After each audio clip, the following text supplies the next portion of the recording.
Rick's kinda tetchy today. It's unbelievable, isn't it? Everyone else is a little off, too, somehow. Good morning, Dad. Good morning. In nerd class, Morty gets asked what 5 times 9 is. It's, at least 40. Good enough for government work. He gets told to teach the class. Not even sarcastically. Okay, what's he teaching? How do you make concentrated dark matter? Oh, that's a good question. They seem strangely keen on learning this. Oh, Morty! Rick decides it's time to do homeschooling. He insists they jump in the shower real quick. And that everything around them is fake news. A full VR simulation by alien scammers. Luckily, they're real squeamish about the human ween. Games will be indistinguishable from reality. Therefore, we are most likely in a simulation. In the operations room, they close that browser tab real quick and focus on another problem. If there's a wiener on that monitor, I swear to God. Somehow, there's a second sim running, and Jerry hasn't noticed yet. They decide he's not important for now, and dial his sim back to Elder Scrolls Oblivion level. This is Earth Radio. And now here's human music. Morty is not entirely convinced yet. This starts raising some questions, though. For instance, whose microwave opens like this? Or who would live in a giant toaster-shaped building? Rain would come in through the top. And is this therefore technically a convertible?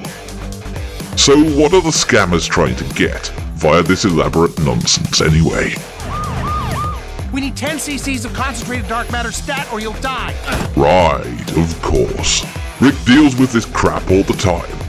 But this time, they done goofed by dragging Morty in. Rick will therefore be showing no mercy. Sick Rick and Little Morty debut their newest single, The Recipe for Concentrated Dark Matter. It draws quite a crowd. He hypes them up in increasingly specific ways. Like your shitty old laptop trying to run too many programs at once. The simulation can't hack it. And as it blue screens, they make a break for the edge. But the scammers are quite ready for them. Oh, this is going to be such a mind. Jerry makes a pitch I give you your new slogan. and makes a catch Do you like it? Yes. Thank you. You're welcome. Thank you. You're welcome. and heads home to score. Hey, I'm going to make love to my wife. He enjoys the greatest sex of his life. The old imposter syndrome gets his claws into him. Rick and Morty do a little creeping around. They snag a bunch of alien GPUs for their gaming rigs. Chip fight! They Sam Fisher their way out with the loot and hit the escape pods. Easy. Perhaps a little too easy. Back in the garage, Rick goes to stash their ill-gotten gains in his safe. Huh? Weird. Oh damn. You're inside a simulation. Inside a simulation. Yup, Rick got punked pretty good. Congratulations, you played yourself. They already knew all about concentrated dark matter, but now they've keylogged his safe. Quick maths, escape via indecent exposure. Jerry spills his guts, I'm a fraud. and Mr. Beans his way into being nominated for an Appley. He gratefully accepts his award, and in this, the crowning moment of his life, he feels complete. And then the simulation falls apart, and it's all snatched away.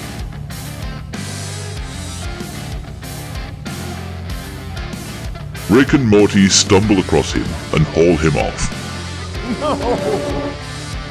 No escape pods this time. They take a detour through the lab where SpongeBob is filmed and jack a ship. With the scammers all over their tail, Rick decides to juice their boat with a little concentrated dark matter. We just need cesium, plutonic quarks, and bottled water. Morty makes the brew, and would you look at that, it was a third level of simulation. The chief scammer enjoys a well-earned gloat. We never had the recipe for concentrated dark matter, but we do now! We do now, sucker! Grabs some potent meme material too.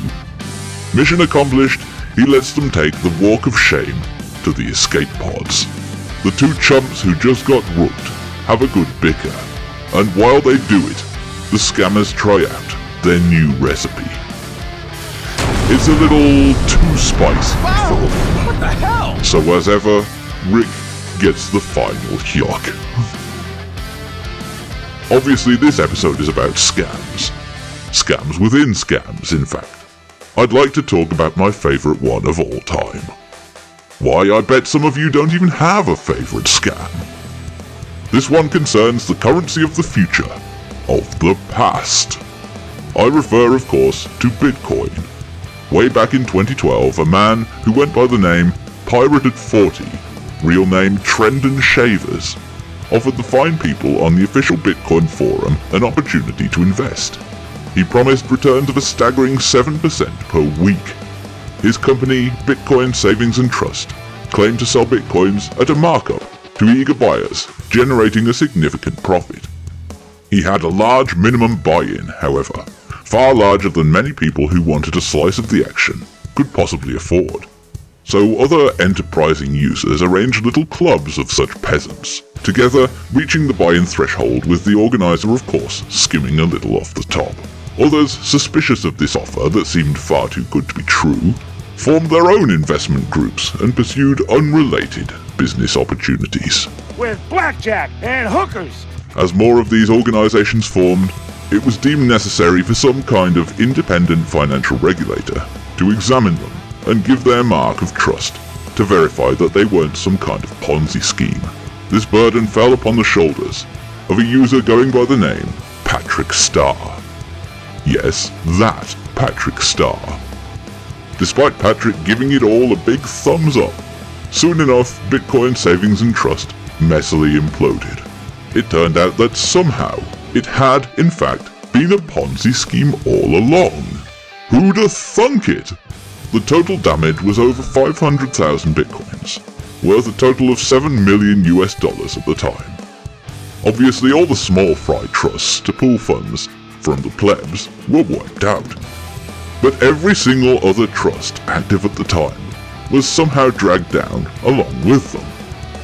It was soon discovered that none of them were pursuing other business opportunities. Literally all of them just went straight into Bitcoin Savings and Trust. But how could all this possibly have escaped the notice of someone as trustworthy as Patrick? Well, it turned out he was personally heavily invested too. Get in the comments and tell me your favourite scam.